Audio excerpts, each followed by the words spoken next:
to actually make a new scientific discovery through auditory data analysis. So we're pretty excited about that. I'm just going to launch right in. This is work with the Solar Heliospheric Research Group at the University of Michigan, Ann Arbor, in collaboration with Dr. Ann Roberts at NASA Goddard. An overview of where we're heading with this. We're going to cover audification history. We're going to review some of the basic principles. Then we're going to jump into heliospheric science. We're going to use, as a group, audification to journey inside the sun and listen, and then we're going to merge with a better understanding of the universe. And we have 20 minutes, so I'm going to keep going. Now, as a show of hands, how many people are aware of this paper here, Voyager 2 Plasma Wave Observations at Saturn? Hopefully, like, everyone's hand goes shooting up, and everyone celebrates, because this is one of the original, exciting discoveries of auditory data analysis. Because here we had this Voyager 1 and Voyager 2 satellites, and these research teams working with these satellites were observing this data. And so just to let you know a little bit, there are detectors for charged particles and X-ray emissions, and here we have that Voyager 2 floating in space. It also has a magnetometer on board, which measures magnetic fluctuations. So it's essentially, like if you think of analog tape that records magnetic fluctuations as well. So this is kind of like a really fancy $250 million recording studio in space, probably the galaxy's finest recording studio. So moving on, the researchers were looking at the data from ring crossings in Saturn, and they noticed all of these wide-range bursts of wide-range noise, broadband noise. And so some of the smartest people around in this field were scratching their heads about the data. They really didn't have any idea what was going on, so someone had this crazy idea, let's turn it into sound. And so here's a quote from the 1992 paper that the sounds derived from the static suggested possible interpretations involving ring material. So some people kind of know where this is going. So what this actually means is that the spacecraft was colliding with little particle bits from the rings of Saturn. And so when they turned it into an audio file, what they heard was the particles then hitting the spaceship, and it wasn't until they actually audified the data that it became very clear to them what this meant. So now just backing up, and for a refresher, for some of you, you may know this quite well, but what exactly is audification? So what we do is we take a data file. Here we have the velocity of helium for the year 2010, and then we isomorphically map that to a sound file. So it's not immediately clear because of the zero crossing changes the color underneath the curve, but the peaks here in the audio file match with the peak in the data file on the top there. So one thing that's really fun about audification is the fact that it preserves the data. So here we have this peak in the helium velocity, which probably represents an explosion on the sun. We zoom in a little bit more. It's kind of hard to see with the projector, but we can then get an idea for the curve, and then if we zoom in even closer, what we're looking at are the individual audio samples, which represent individual data samples. So every data sample is mapped into the audio. So one of the benefits of auditory data analysis utilizing this method is that our ears conduct something that's very akin, or that's not our ears, sorry, our brains utilize our tympanic membranes to conduct an FFT analysis, something very akin to that, to then break down the sounds around us into their spectral component frequencies. Like my voice, that's the same kind of process that's happening right now. Now, upon repeated listening to patterns, or upon, essentially, like if you listen to white noise, you're going to actually begin to notice patterns if you loop it. How many people have tried the experiment of taking a little chunk of white noise and looping it? Oh, it's awesome. You got to try it. It's really fun. You start to hear things emerge, so I recommend it to anyone. A good Friday night or something. So the standard rate of audio playback is 44,100 samples per second. So that means that in the case of data audification, we're actually able to listen to over 1 million points of data in less than 23 seconds. Now, obviously, you have to think maybe your threshold of human hearing isn't quite up to 20K because you've been listening to rock music for too long, but I mean, it changes from individual to individual.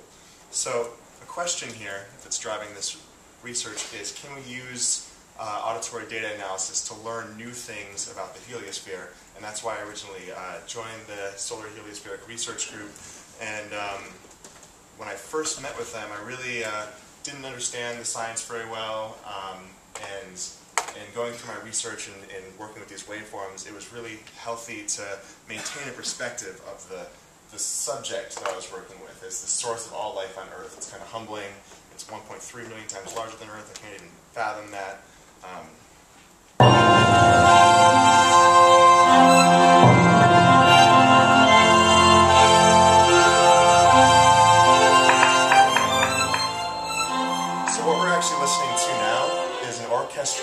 codification using 8 data parameters transposed onto 16 instruments of an orchestra.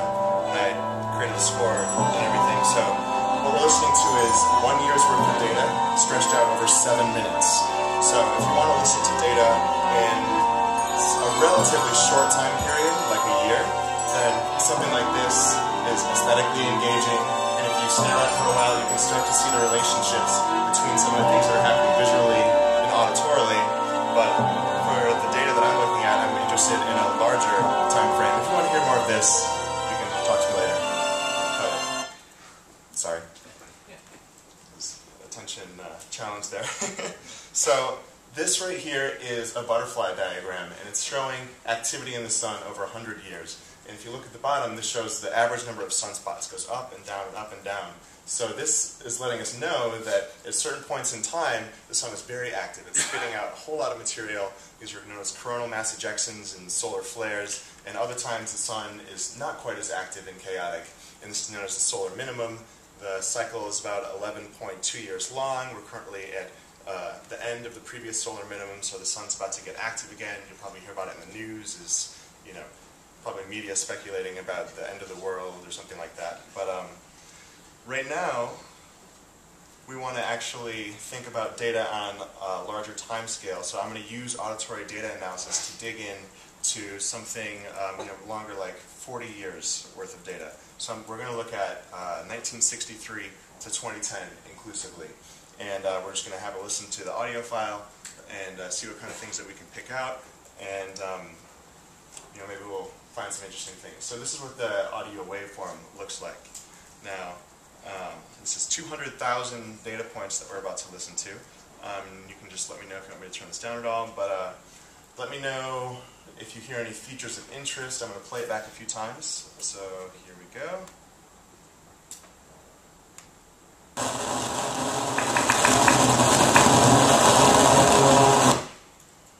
Play back again.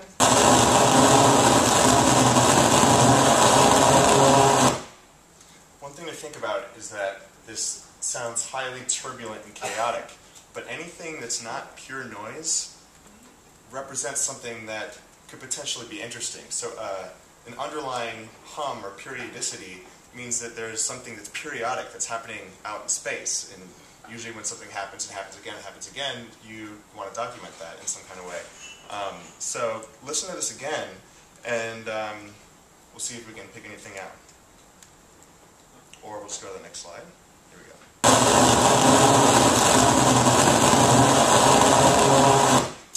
So hands, did anyone, you pick? Yeah, like right in the middle. And the rhythm of yeah, and like an underlying. Yeah, so that underlying hum actually, when you think about the data that we're working with and the fact that it's 40 years worth of data, and that the frequency which you noticed, Thomas, was 138.6 hertz, we then use this equation, which it's not actually that complex. It just says if you hear a frequency in the audio file, how do you relate that back to the original data? It's in the paper if you want to check it out. And so it turns out that if we use that equation, then we can relate that periodicity back to the rotation speed of the sun. That hum exactly matches the periodic rotation rate of the sun. And so the first time that this was audified, I'm not really sure if anyone heard that before, so already I was like, okay, this is exciting. And hopefully everyone's really excited right now. So we've confirmed this periodicity through this equation, and so now that we've isolated something that's potentially interesting, we can start to dig in and use filters and all these things that we use in the audio world that are very common. People also use in space data analysis. They use noise reduction, sometimes they use filters. And so if we go back and now we listen to the original audio.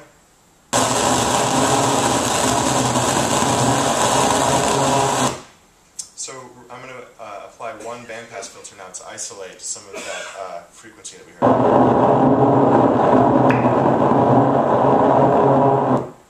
Here's with a second bandpass filter applied.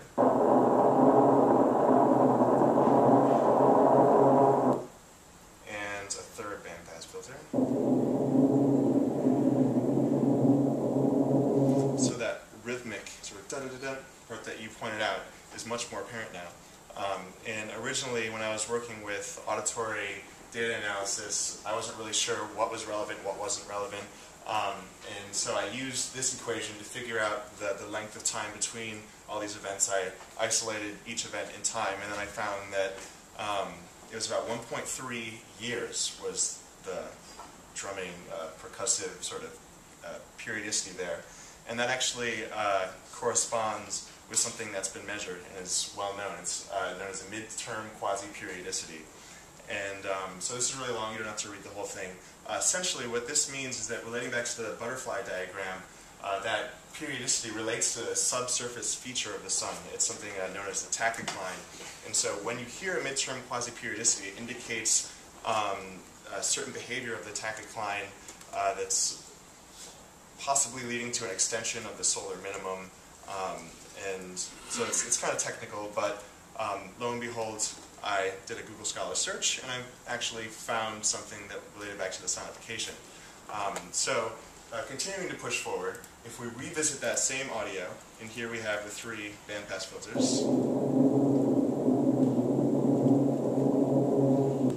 Now, we heard the fundamental that, but I'm actually going to accentuate the 3rd harmonic, and listen right at the end.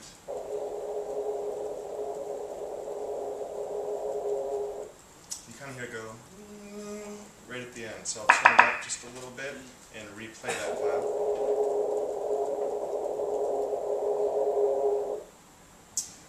Now, originally, I had to think, why might you hear something like harmonics coming from the sun? So this 3rd harmonic became really apparent right at the end of that solar minimum, and sorry, that data that we're listening to now is for about like the past 10 years worth of data, so it's 10 years ago up to the present. So the harmonic series is overtones that are occurring with this integer relationship to the fundamental frequency. And so if we know the rotation speed of the sun is 26.4 days, then we can calculate where the overtone series will occur and what the periodicity of that will be. So if we have the sun rotating, and we have events taking place every 8.8 days or every 13.2 days, does anyone have a guess as to why you might get something like a hum or even an overtone from the sun? Any guesses? Well, I'll give it away. So the underlying hum actually is when there's a surface feature, or just surface features on the sun as they rotate around. They come back every 26 days and they give you another little burst of sound, and they walk away, they're like, I don't really care about you anymore, and then they come back and they go, bah, and they just spill a little bit of information at the satellite. So every 26 days you get a sample, and that then becomes a hum over 10 years of data now. So actually what we're listening to when we have an overtone is surface features that are on opposite sides of the sun are equally distributed in thirds. And so the sun actually exhibits harmonic behavior. And so here's a paper that I found that talks about spherical harmonics. And I guess it was common knowledge in space research that gravitational fields and things like planetary bodies and Laplace equations are all represented by spherical harmonics. But I thought that this was really amazing, the fact that we could actually hear these spherical harmonics in the sun. And here's something I generated with Wolfram Alpha that just shows, like in the upper right, you might have regions to the right and the left, and the top and the bottom. If we're looking top down in the sun as it rotates around, then we might be looking at different regions of the sun as the sun rotates around, and then periodically spits out energy of different kinds. And that is the least technical term I will use all day. So, diving a little bit deeper here, solar harmonics then were related to these coronal holes that were actually, these are features on the surface of the sun that are unique in the way that the solar wind streams off the surface. In these coronal holes, the wind flows very readily, and it has something to do with the magnetic field lines. And so the whole surface of the sun then, during solar minimum, obeys these certain laws based on the magnetic structure, which corresponds to spherical harmonics, which is pretty interesting.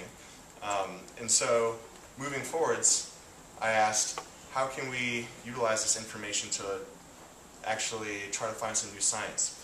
So, after doing some research and learning more about the sun, I took a solar heliospheric course at the University of Michigan, and I found an interesting piece of data was that to actually determine where the solar wind emerges from on the surface of the sun, we use ratios between different charge states of particles. So what that means is that as a particle is leaving the sun, it gets heated to a certain temperature, and then at 2 solar radii, once it gets to a certain point, it just freezes, and then it's the exact same temperature until it reaches the satellite. So you can get a very good idea of what is happening very close to the sun by measuring these by measuring the temperatures here. And so by taking these ratios of different particles, we can actually then kind of build a picture of what's happening at the surface of the sun. And so the 07-06 ratio has actually been used for the past 15 or so years to actually determine where is the energy coming from in the sun. And if we look closer, we can modify that 07-06 ratio, which is very loud. I apologize for that. Hey, everyone's awake. So we're going to listen to the helium velocity data again. Now, if you listen to the curve of that hum, you'll notice the velocity data goes, and it jumps out at you. Say that one more time. If you listen to the oxygen data, it kind of fizzles.